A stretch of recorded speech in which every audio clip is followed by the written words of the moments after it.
Bonjour à tous les confinés, c'est Yannick. Aujourd'hui, on se retrouve pour une nouvelle vidéo. Ça y est, elle est enfin disponible. L'attestation de dérogation pour les déplacements pendant toute la période de confinement. Comme vous le savez, depuis maintenant à peu près 3 semaines, il fallait toujours remplir une attestation papier.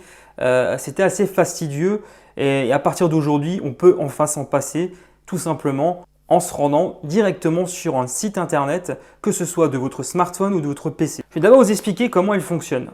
Donc il faut d'abord se rendre sur un site internet. Je vous mets d'ailleurs le lien dans la description juste en bas de la vidéo. C'est un site du gouvernement, donc on ne peut pas se tromper, c'est le seul site aujourd'hui qui permet de le faire. Une fois ce formulaire rempli, il est horodaté et disponible à travers un QR code qui pourra tout simplement être scanné par un agent de police qui vous contrôlerait. Il faut bien vérifier que toutes les informations sont exactes et ne pas se tromper, sinon gare à l'amende. Il est important de noter qu'aucune information n'est retenue par le site du gouvernement. Tout se fait au niveau local à travers le navigateur internet.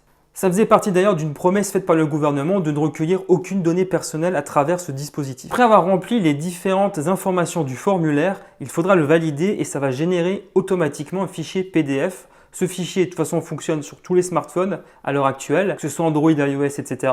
Si vous le désirez, vous pouvez aussi le remplir à travers un ordinateur et envoyer ensuite ce fichier PDF directement sur votre smartphone par mail.